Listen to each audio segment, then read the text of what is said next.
Welcome to the Westcity podcast. We hope you are encouraged by today's message.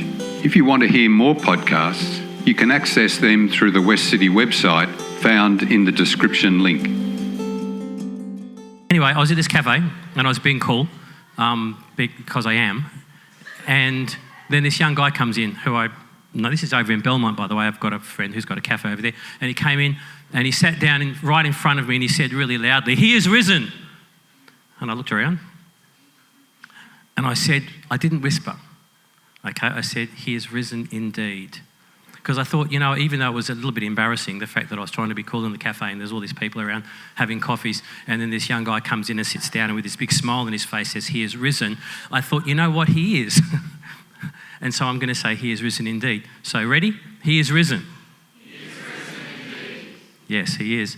Not going to speak for very long this morning. I'm going to play, I'm Neil, by the way. I'm going to play a video 4 minutes and then talk for maybe 15, something like that. So it's not going to be long.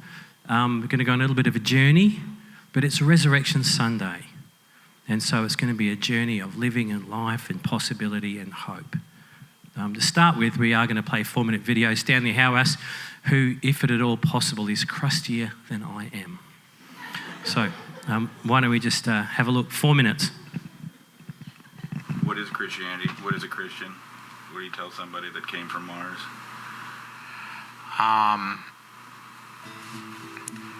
Well, I'm not that interested in Christianity. I am interested in, interest is too weak a word. I certainly think that what it means to be a Christian is to worship the God who raised Jesus from the dead, having first raised Israel from Egypt.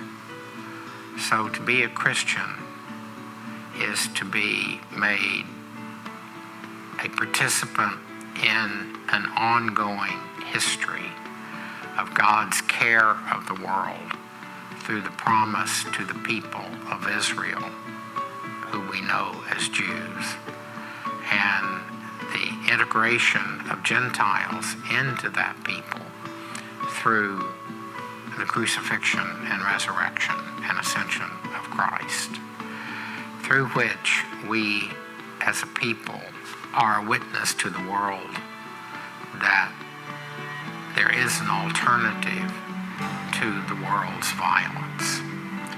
And that alternative is called church.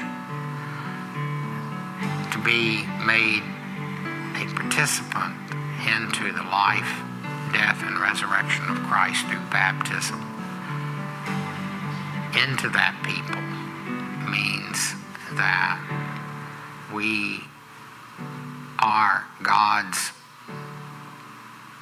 witness in the world, to be a sign that God has not abandoned the world to sin.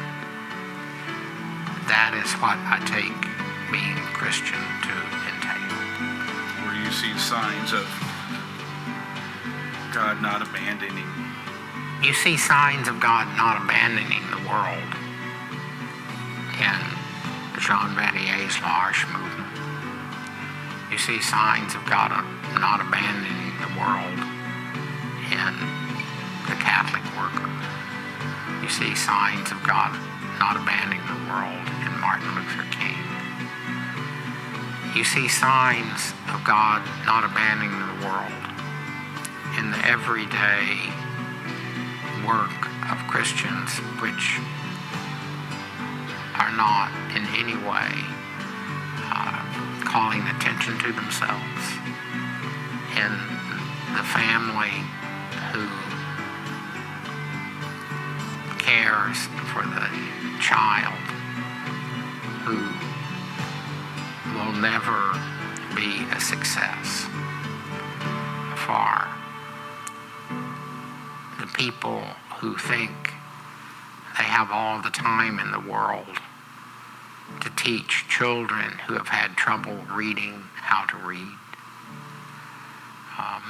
Our world is filled with God's presence through people who do the small things, the neighborly things that help us discover what God's peace looks like.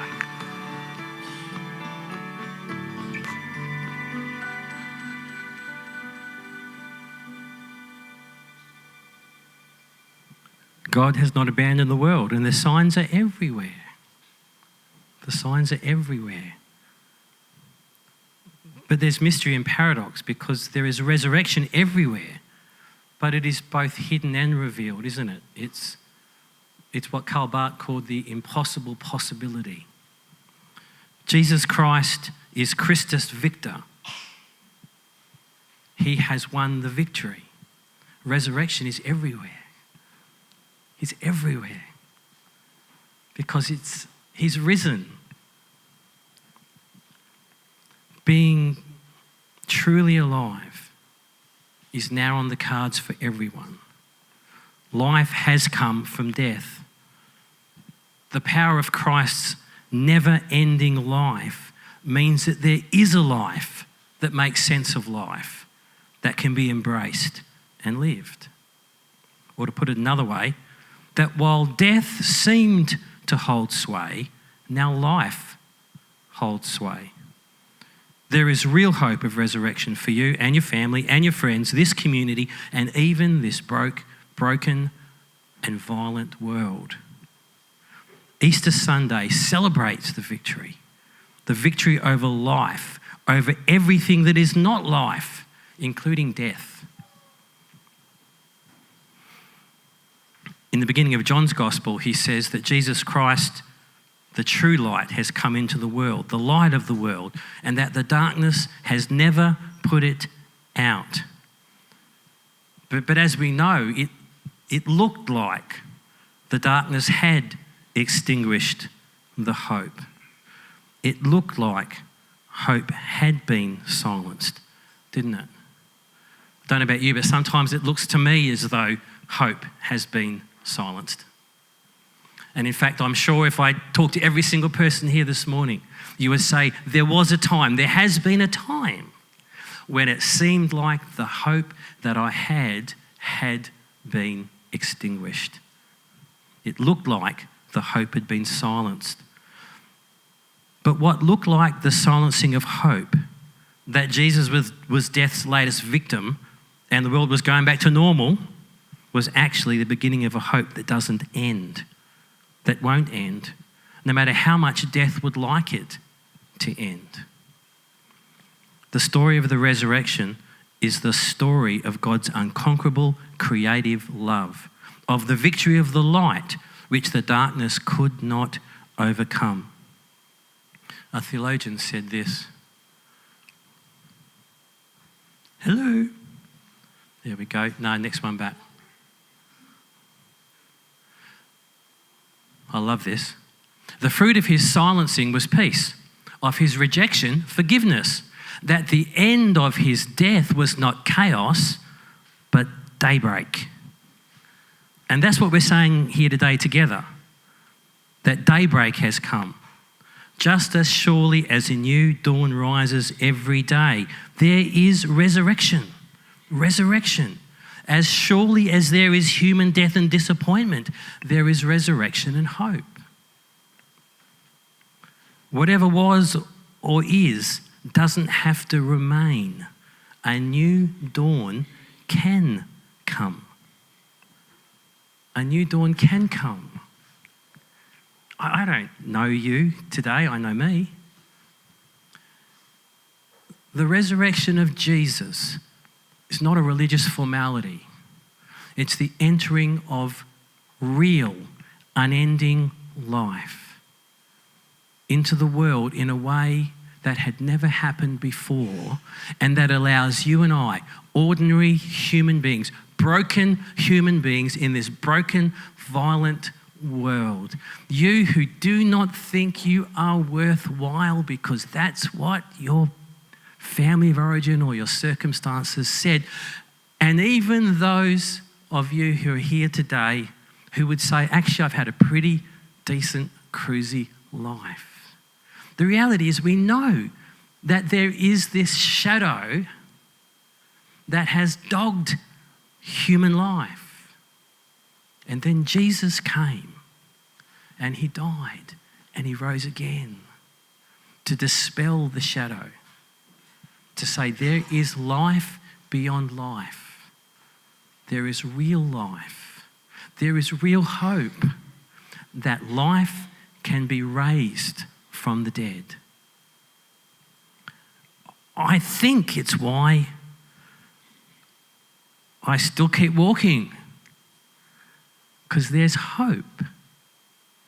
John Stott said years and years ago in testimony on the cover of a book, he said there was this boy, talking about himself, he said there's this boy that went to a chapel when he was young and found Christ. And he said if he didn't find Christ that day, he would have eventually been on the junk heap of life, right? But, of course, he was at rugby school, he was the captain. He was from an extremely wealthy, privileged family. He was good looking and sporty and the whole deal. But you see, what I'm saying is it doesn't matter what you are, who you are. It doesn't matter whether you come from there or from here. It just doesn't matter. The shadow of death dogs us until Jesus rises from the dead and says there is a never-ending life. And it begins right now, right here, right now. And there's resurrection everywhere. There's the work of God everywhere. We just don't often see it. We don't often see it. And then we do. And it's like light shining in the darkness. And Stanley Hauerwas gave just a few examples of different groups and people that he knows of. But we know it. When we see the light, we know it's the light, right? And we know it dispels the darkness and it gives us hope that there is more to life than the shadow. There is life, life, and more life. So these two disciples, one guy named Cleopas and another guy whose name some people think was Simon, but it may not have been, just not sure. They had been part of the disciples of Jesus. And I'm just going to read this story, and I'm not going to make any big points out of it. Just going to read the story. It's called The Road to Emmaus in Luke 24.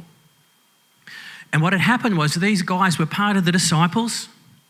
Their hope had risen, and they were thinking everything's going to change. You know, Jesus is here. We can see it with our own eyes what's going on. Everything's going to change. It's going to be so brilliant. In fact, it was brilliant for them right then and there. And then, of course, we know, as we saw on Friday, that then Jesus was crucified, and it seemed like that hope was silenced and that the world was going to go back to normal. And these two guys, they had been a part of the disciples, and they had heard from the women that the tomb was empty, but they decided to go home about 7 miles from Jerusalem, a place called Emmaus. Let me read the story. Excuse me. From verse 13, I think I'm going to read. And I'm going to read all the way through to verse 36.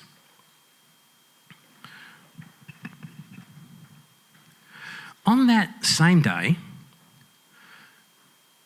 Sunday, two of Jesus' followers were going to a village named Emmaus, about 11 kilometres from Jerusalem. And they were talking to each other about all the things that had happened. As they talked and discussed, Jesus himself drew near and walked among them. They saw him, but somehow they didn't recognise him. Jesus said to them, "What are you talking about to each other as you walk along?" They stood still with sad faces. One of them, named Cleopas, asked him, "Are you the only visitor in Jerusalem who doesn't know the things that have been happening in these last few days?" "What things?" he asked. "The things that happened to Jesus of Nazareth, they answered. "This man was a prophet and was considered by God and by all the people to be powerful in everything he said and did. Our chief priests and rulers handed him over to be sentenced to death, and he was crucified. And we had hoped that he would be the one who was going to set Israel free. Besides all that, this is now the 3rd day since it happened. Some of the women of our group surprised us. They went at dawn to the tomb. They couldn't find his body. They came back saying that they, had seen a vision of angels who told them that he is alive.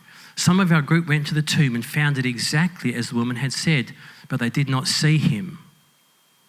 Then Jesus said to them, "How foolish you are. How slow you are to believe everything the prophets said. Was it not necessary for the Messiah to suffer these things and then to enter his glory?" And Jesus explained to them what was said about himself in all the scriptures, beginning with the books of Moses and the writings of all the prophets. As they came near the village to which they were going, Jesus acted as if he was going further, but they held him back, saying, "Stay with us. The day is almost over and it's getting dark." So he went in to stay with them. He sat down to eat with them, took the bread and said the blessing. Then he broke the bread and gave it to them. Then their eyes were opened and they recognized him, but he disappeared from their sight. They said to each other, "Wasn't it like a fire burning in us when he talked to us on the road and explained the scriptures to us?" They got up at once and went back to Jerusalem, where they found the 11 disciples gathered together with the others and saying, "The Lord is risen indeed. He has appeared to Simon." The two then explained to them what had happened on the road and how they had recognized the Lord when he broke the bread. While the two were telling them this, suddenly the Lord himself stood among them and said to them, "Peace be with you. Peace be with you." Just like you and I, these guys, no different, we're no different, they're no different. Just people who have hope and then the hope gets dashed. Who think things are changing and then things don't change. Who have this, yes, it's going to be okay. And then disappointment comes. Or there's a business deal or family thing or whatever it might be. Just like us. And just like us and just like them, Jesus is here. He's here. He's the resurrected one. He's the one who'll make sense of it. Let me tell you how it is. Let me show you how it is. Let me show you how it really is. I will reveal myself to you. Sometimes it's going to seem like I'm hidden and the resurrection isn't real, but I will show. I will show. The hope will be seen to be real. You will be able to rise again. You will be able to. Life will be able to be put back together. There is forgiveness. There is hope. There is life. It's really true.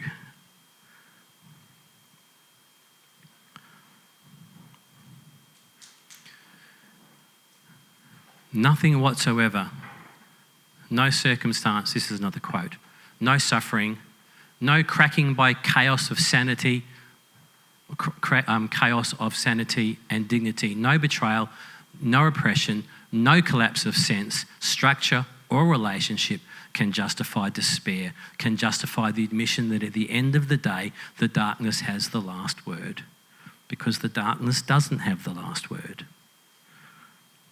The new dawn has come. New life, real life is here.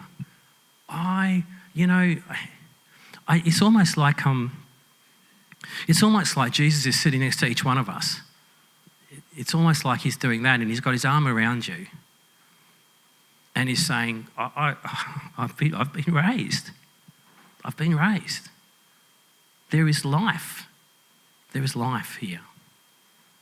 And then I think it looks to me and looks to you, looks to all of us, looks to our families, looks to our community, looks to our world and says, do you want that life? It's not as hidden as it seems. Breaking out everywhere. Resurrection everywhere. Be a part of it. Come on, be a part of it. Allow me to take your life. Oh, how do I do that? How do I, I've done it before. I haven't done it before. I don't know what it looks like. Does it mean I've got to become religious? Do I have to be like that young guy in the cafe this morning and say, he is risen all the time? Forget all that. He's sitting next to you. He's got his arm on your shoulder. You just got to look at him and say, please, come. Yeah, be a part of my life. He'll figure out the details. He'll figure out the details. You'll do it together. It'll be okay. But don't leave the opportunity. Because he's risen. Speaking to myself, by the way. Speaking to myself just as much as anybody else. Let's pray. And you guys want to come, and I'm going to, as soon as I pray, then I'll hand over to whoever I'm handing over to. Father, in the Son of God, you are raised to life, and you've given us everything that we need to live this life. Father, be with us. Let us live out of the reality of a crucified and risen Son of God. In Jesus' name, amen.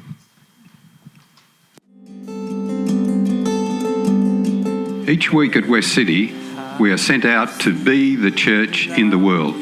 We do this by declaring the following benediction. May you know God's enabling as you join us in living it out. We come together as the church to be reminded of the go of Christ. So go and feed the hungry. Go and clothe the naked. Go and fight for justice. Go and end oppression. Go and proclaim anew the old story. Go and reach those who are running from God and God's church. Go and associate with those who don't look like us, think like us, act like us, or even like us. And do it all in the name of the one who sent us. His name is Jesus.